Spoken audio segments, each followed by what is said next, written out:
Welcome to the Real Estate Pros Show, where we interview real estate investing professionals from coast to coast, as well as the service providers that serve the real estate investing industry. Our goal is simple: share what's working now to help you improve and scale your business to the next level and meet the pros that can help you get there. Real Estate Pros is powered by Investor Fuel, America's leader in helping real estate investors and professionals build the business you need to live the life you've always dreamed of. Let's start today's show. Property insurance for real estate investors doesn't have to be difficult, but it does need to be there to protect you when you need it. MyInvestorInsurance.com not only provides insurance at 15 to 30% cheaper than traditional agencies, it's built specifically for real estate investors like you. You can set up an account in about 2 minutes, get quotes on properties, turn on and turn off insurance for your fix and flip or rental properties in around 2 minutes without having to talk to anyone directly, all through our portal. There's no better way or faster way to make sure you've got the coverage you need to protect you, and no more lengthy policies either. Once you're set up, you're billed monthly and prorated by the day for however long your policy is active. It's powered by MSI, the third largest independent MGA, with 1.5 million customers and more than $1 billion in cumulative premiums written. Get set up today in about 2 minutes at myinvestorinsurance.com/fuel. Hey everybody, welcome back to the show. Today we are diving into a unique and highly effective real estate strategy with William Tingle. William is a creative real estate investor. He's a coach, and he's also the author of the 12 House Blueprint. He has over 2 decades of experience and has perfected the art of acquiring properties subject to, which I'm sure you've heard of this before, existing financing and selling them with seller financing, creating steady monthly cash flow without doing the headaches of renters, renovations, or rehabs. Known for his no-nonsense approach, William simplifies real estate investing and helps others achieve financial freedom. So today we're going to unpack his strategy, how it works, and how you can use it to build wealth. So let's jump right into it. William, welcome to the show, my friend. Why don't you introduce to the audience who you are, your background, how you got here, and currently what you're working on? Well, thanks, Christian. I appreciate it. And I really appreciate you having me here today. My name's William Tingle. I'm a real estate investor. I also teach a little here and there. I bought my first investment property in 1999. I ordered a Carlton Sheets course off of late night TV. A lot of people watching this probably won't even know who Carlton Sheets was, but he was the first info marketer guru, really. But I bought that $300 course, and a month later, I bought my first investment property. And after I bought another 3 or 4, a few months later, I said, well, gee, this stuff might really work. And a year later, I quit my job, and that was in 2000, and I haven't had a job in over 25 years. I go out, I meet with sellers, I solve their problems, buy some houses, and teach some other people how to do it. And that's really what I do. I love that. No job in over 20 years. That's incredible. That's incredible. That's a milestone. So I'm curious to know, William, I mean, creative financing, right? There's a lot of talk about it. You know, it's still something that I think is honestly, it's changing the landscape of real estate, in my opinion. You know, why do you prefer creative financing over traditional real estate investing? Well, Christian, creative finance, when I got started, I didn't have a lot of money. I was married, I had 2 small kids, and I live like probably 90% of people in this country do. Mhm. I was 3 or 4 paychecks away from living in the street if something bad happened. Wow. And unfortunately, a lot of people live that way. We spend what we make. We don't save much money. We're not taught financial literacy in school. And so when I got started, I had good credit. I paid my bills, but I didn't have a lot of money. And so, conventional wisdom is you go out, you save up money, you put 20% down, you buy a house, you use it as a rental. And then a few years later, if you're lucky enough, you save another 20%, you buy another house. And, we're impatient now. And I know when I got started, I was in the restaurant industry. I was a director of operations for 3 states. And I worked a lot of hours, and I was never home for holidays or that sort of thing. So I wanted to leave my job very quickly. Creative finance offers the best opportunity to do that I've ever seen, mainly because most deals that we do, even today, we can get in with very little money, sometimes no money, and we can close on it in just a matter of days. I never have to go through an approval process with banks or any of that garbage. You don't pay all those excessive fees. And I'll tell you, We still do those deals today. In fact, we just closed on a house recently that it was in foreclosure. The lady had walked away. She didn't want the house. And this house is worth about $250,000. She owed about $91,000. Wow. She was $9,000 behind in her payments, and she just signed a deed over to us. Now, why would anybody in their right mind do that? Listen, that lady was mentally divorced from that house. She didn't care. We sent her a letter. It cost us about $1 to do that. And she called us and said, take it. And we did. And we sold that house as is for $165 and made a $65,000 net profit. And I didn't have to have a penny of my own money to do it. Technically, I could have not made up those arrears and just flipped it right away. But we went ahead and made up the arrears to get her square with the bank before we did it. Now, Stop living on an island and join the #1 mastermind in America for professional real estate investors. Investor Fuel is a community of hundreds of the nation's top investors working together to build stronger businesses and better lives. In addition to the amazing community of real estate investors acting as a board of advisors for one another, Investor Fuel members have access to 100% funding on purchase and repairs for our members only, a health insurance program, and benefits and discounts that more than pays for the membership of most of our members, meaning it's actually costing you money to not be a member of Investor Fuel. If you're looking to scale your business and build a business that allows you to live the life of your dreams, please visit investorfuel.com today and book a call with our team. you can do those kind of deals every day. And a lot of people just don't realize it. That's why we love creative finance. There's so many more opportunities for people that don't have a ton of money to get started in the business.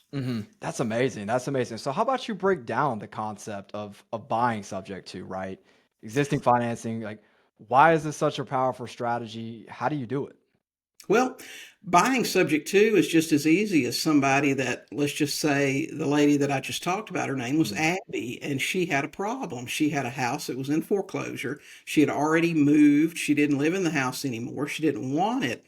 Mhm. But a foreclosure would have wrecked her credit for years. And as it stands right now, she was a couple of months behind on her payments, Mhm. probably, I think, 4 or 5 months behind on her payments. And while that looks bad, it's not as bad as foreclosure. And we were able to stop that foreclosure and repair somewhat her credit and made a nice profit by doing so. Mhm. But buying subject to, really, I met with Abby. She showed us the house. We signed a sales agreement and a couple of disclosure documents explaining what we'd be doing. Mhm. That it wouldn't be a conventional sale. It would be us taking over her payments. And she was okay with that. Now, a few days later, we met with her after title work had been done. She signed a deed and some other disclosure documents, and we own the house. Now, you can't buy a house through the bank that quickly. No. But that's really what it is. A lot of people don't understand. There's a lot of paperwork that you fill out when you buy a house conventionally. There's a big stack, it's an inch thick, full of forms. But the two main documents in there are the deed and the mortgage or deed of trust, depending on what state you're in. Mhm. And Christian, if you go and you buy a house today with bank financing, those will be two documents that are in your closing package. There will be a deed of trust or a mortgage, which is your guarantee to the bank that you'll pay or they can take that house back. And then there will be a deed that the seller will sign over to you, giving you title to that property. Now, when we buy subject to, we get our seller to sign a deed over to us, giving us ownership, but we leave that mortgage or deed of trust in place and we just continue making payments on it. So that's really how you do it. And it's really simple to do. If you're looking for consistent, high-quality leads, look no further than Investor Machine. Investor Machine isn't just another agency, it's the most sophisticated, data-driven lead generation company on the planet for real estate investors, and serves the role of being not just a lead generator for your business, but a marketing partner that is helping you achieve your goals along the way. Go to investormachine.com to learn more and schedule a call with our team today.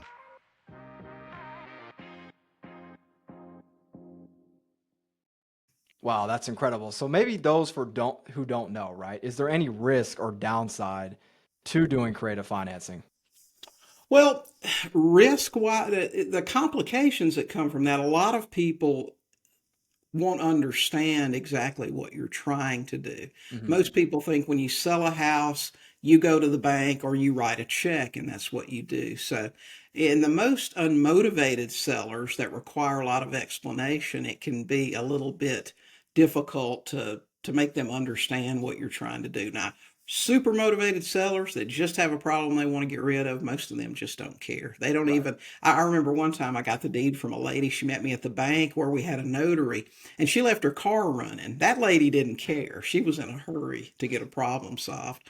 But as far as risk from subject to, the biggest risk that you're going to have and the most commonly discussed is the due on sale clause. And that's Mm. because every mortgage or deed of trust from any financial institution, pretty much, since the early 80s, has had a due on sale clause. And really, what that says is that if you transfer any interest in that property without bank approval, that they can call the entire loan due and payable.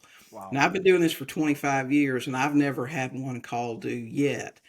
Are they called due sometimes? Yes, they are. But usually it's because you mishandle either insurance on the property or you don't make the payments like you're supposed to. But can it Mhm. happen? Yes. And you need to have a plan for when and if that happens. Sure. I think that's the importance too of knowing and having the right knowledge and doing things Right. the right way, right? Because if you don't do it the right way, if you try to just maybe do a shortcut or think it can't happen, it Right. can hit you in the future one day. And if you obviously, if you don't have the cash reserves, Right. it could be make or break for your business, It right? So, it can be, absolutely. So you need yeah.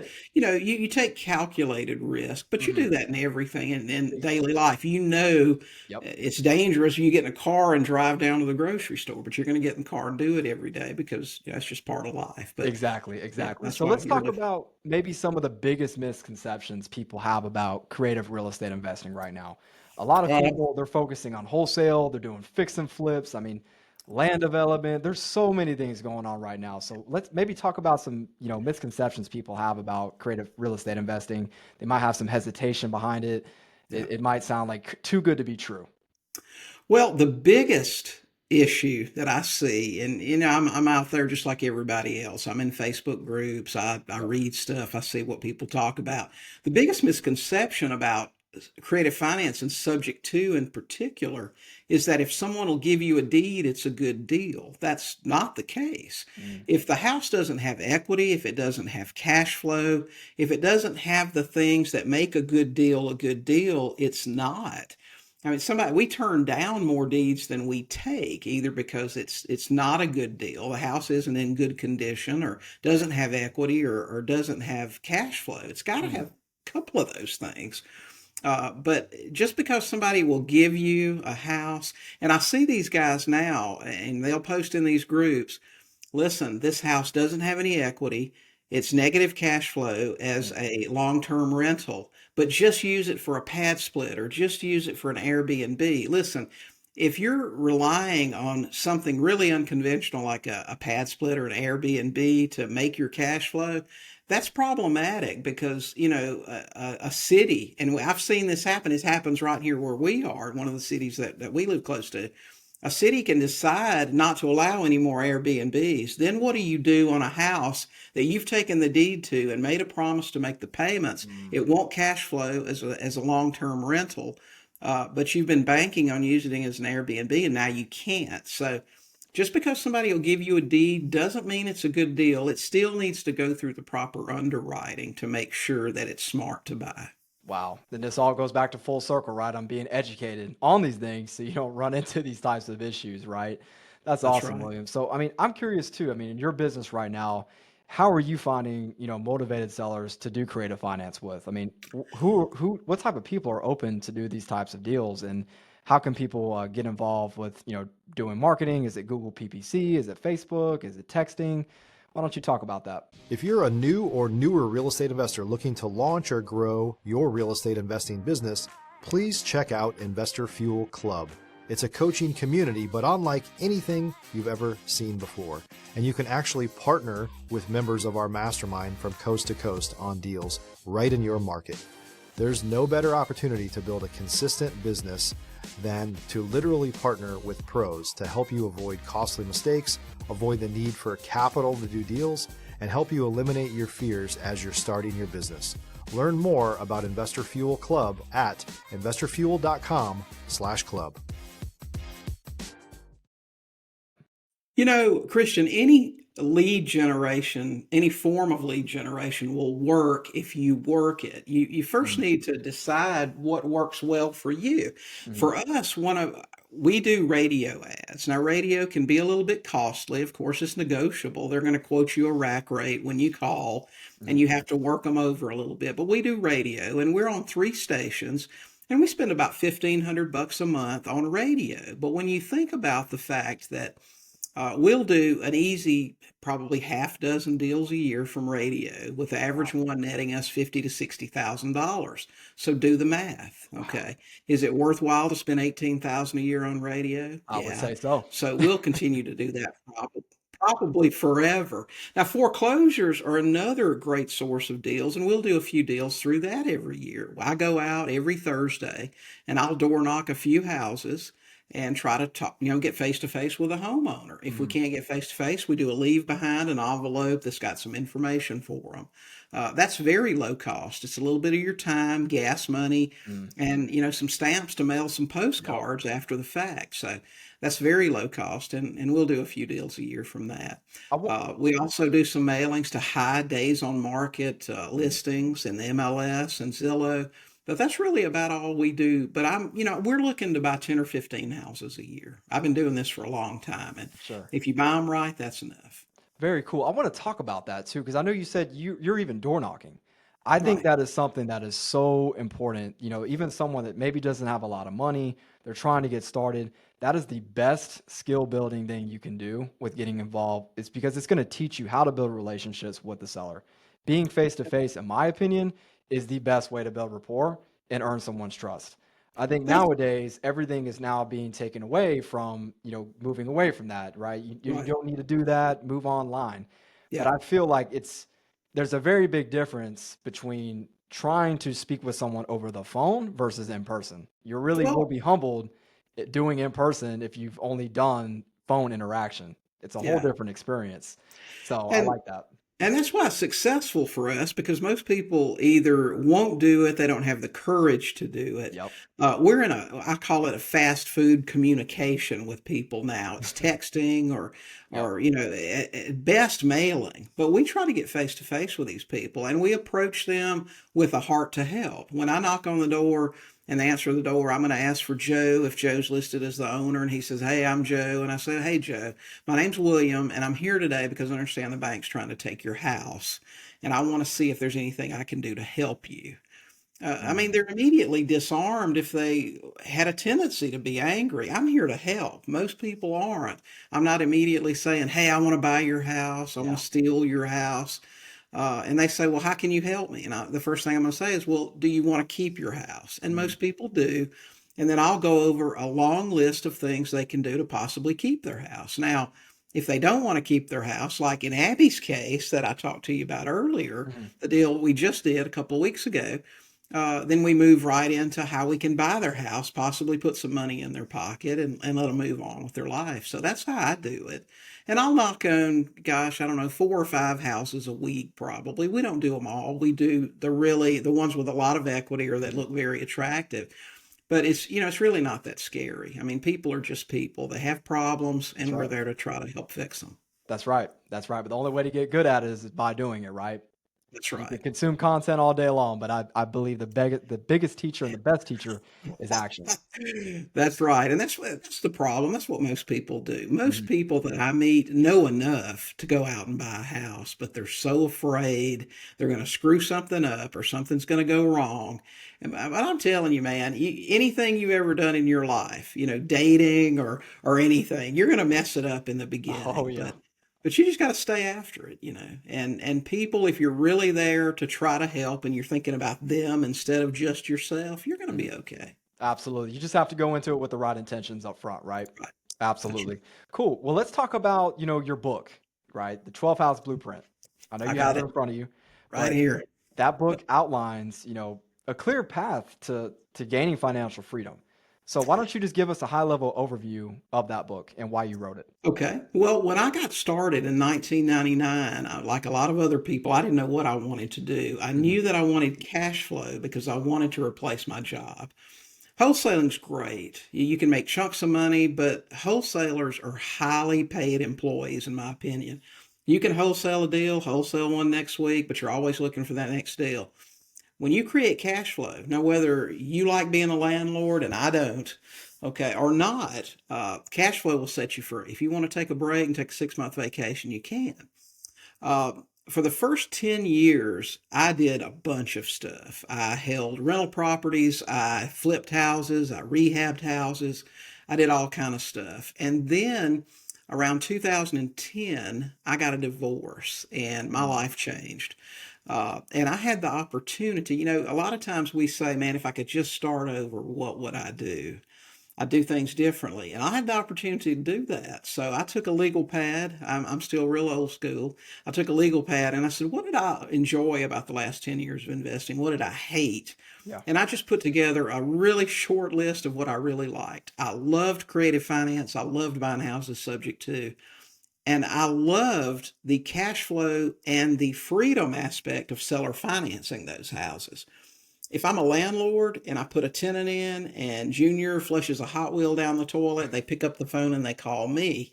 And I don't want to hear from them when I'm on vacation. Mm. So, but with a seller finance deal, I make them the homeowner. If Junior flushes a Hot Wheel, they call Roto-Rooter. They don't call me. So I decided all I wanted to do moving forward was buy subject to, sell with seller financing. And what I discovered was even in a very low or almost no equity deal, I could make 50, 60, $70,000 over 3 or 4 years of seller financing those houses. So, the math don't lie. And you can buy 12 houses a year. And I use a very cookie cutter approach with the kind of house that I'm looking for. And within 3 years, be making north of $500,000 a year buying one house a month. And what I did with the 12 house blueprint was I just laid out, and this is almost 200 pages, no fluff. I mean, this is just the game plan, exactly how I do it, and I'm just sharing that with everybody. I think it's a really good model. I think most people don't want to buy 20 houses a month. I don't want to work that hard. But anybody, I mean, your grandma can buy one house a month, and you can do that with a job. Most Mm. people that I meet, a few houses a year would change their life. But we put together a business model that's worked for me for the last 15 years, and that's really what the book's about. That's remarkable. That's remarkable, William. Thank you for sharing. I definitely going to check out the book myself. So let's talk about this, William. I mean, someone that's just trying to start on real estate, like you said, I mean, there's a lot of people that are still in here, maybe working a 9 to 5, they're working a job, right? I mean, what is the best way they can begin to start using creative financing strategies successfully? Is there any starting steps that you could give advice on? Or ultimately, I know you teach this as well. So you could talk about that as well and how people could work with you and how they can get involved. Right. If you want to learn about creative finance, my advice is to carefully vet who you want to learn from. Mm. There are a lot of teachers today. I joke with my wife all the time. She runs a business with me that there are three teachers, gurus. Gurus gotten a bad name lately. I thank God for gurus. I'd still be, working in the restaurant business if it weren't for them. But there are three of those for every man, woman, and child in the country now. Everybody teaches real estate investing. Mhm. But some important questions: how long has the person that you're wanting to learn from been teaching? How long have they been in the business? Do they still do the business today? If the last deal that I did was 20 years ago, I'm probably not very up to date on what's happening out there Mm. right now. Were they around through the crash in 2007, 2008? Because if you made it through that, you probably know some stuff. Okay. But that's really important. And then don't think you've got to run out and spend ten or $20,000 on education. Follow this person. They probably have some social media channels. I know we teach on YouTube. Jody and I were just talking this morning. Everything that I do, I have shared for free on my YouTube channel. And you can go to sub2tv.com and check that out if you'd like. That's SUB, the number 2, TV.com. But we share everything we do there, from how we generate leads to how we close deals to the documents we use and everything else. Wow. That's the best way to get started. Don't think you can just rely on social media alone, though. You probably will need to invest at some point in some good training. But make sure it's somebody that's doing deals and has been around for a while. I love that. I love that, William. I couldn't agree anymore. I think you can watch a lot of content, and obviously you Right, offer that now, which is a great stepping stone for someone to get involved. And honestly, I mean, people can get their first deal just by utilizing that. But if you want to get to the point where you want to scale, right? You want to build a team, you want to build a right, portfolio, eventually you are going to have to take that jump and invest in yourself to take that next step, right? right. Because there's just no other greater value that you're going to get by putting your own skin in the game and Hmm. getting involved with somebody, right? Yep, That's actually sure. been an expert. You've been doing it for over 20 years. You've been through 2008. A lot of people haven't been through that experience, myself included. So I'm obviously a young buck in here. So I'm curious to know too, to pivot with that, William, during 2007, 2008, what was that like for you? Well, it was funny, and I've joked about that in the past. I made it through the crash and then got a divorce. And it was divorce that devastated me more than anything because, man, if you've never been divorced, Mhm. don't. Anyway, but that was tough. Yeah. But if you were in creative finance, a lot of people were impacted by the fact they relied on banks to do their business. But if you still, if you did most of your stuff creatively, I know I had lines of credit. We did a lot of stuff with small local banks during that time. But if you understood creative finance, you could still proceed as usual. You could still buy houses subject to and that Mhm. sort of thing. Equity becomes much more important during the times of a crash, and that's why you got to be in tune to that thing. I lived in Florida a couple of years ago, and it was really funny when we lived in Florida right during and right after COVID. Banks suspended all appraisals on houses. So you'd see a house go on the market for 400,000 and sell for 500 with no appraisal. Interestingly enough, guess which state is taking the biggest hit on values right now in the country? Florida. So a lot of people are underwater. You're starting to see that. You said you've never been through you weren't around for 2008. Yeah. I'm thinking people are going to get a taste of some of that stuff here in the next year or so. We'll see what Oh, happens. I mean, I wow. don't have a crystal ball. I don't know if it'll be as bad or it'll be Yeah. worse. But I made a post the other day on Facebook. FHA delinquencies are at 11% now. In 2007, 2008, they were only at 9.2%. Oh. So there's some things that are telling out there right now. Higher days on market. Of course, interest rates up a little bit. We can't predict what's going to happen, but Mhm. I would say be cautious right now. So how can someone maybe protect themselves, right? If this was to happen, let's say, I mean, how can someone position themselves to thrive in during this type of maybe recession, depression type of Yeah. environment again, like we had in 2007, 2008? I'll tell you this, we actually did a couple of rehabs last year. We bought houses that needed repair. They had plenty of equity. I tell my students, buy houses with certainty. Okay. Mm, That's what I say. We used to have a saying in the restaurant business, if there is a question, there is no question, talking about food quality. And I took that approach to real estate as well. I don't want to lose money on a deal. Now, that means that if a house needs work, it's got to have a lot of equity. Okay, I've got to have a clear exit strategy. Does that mean that I can't buy houses with no equity? No, it doesn't. But if I'm buying a house with no equity, it's got to be in excellent shape and it's got to have a killer interest rate loan on it. We've got one right now, we've got under contracts 2.8%. Now, what does that mean? That means that I can rent that house for a good cash flow. Even if rents drop, I can rent that house for a nice cash flow. I can sell it with seller financing and make plenty of money.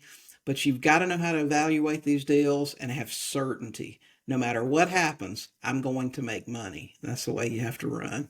I love it. I love it, William. Anything lastly that you would like to share with the audience? I know you shared your YouTube channel, but would you like to share maybe your website, your socials, where people can find Uh, you?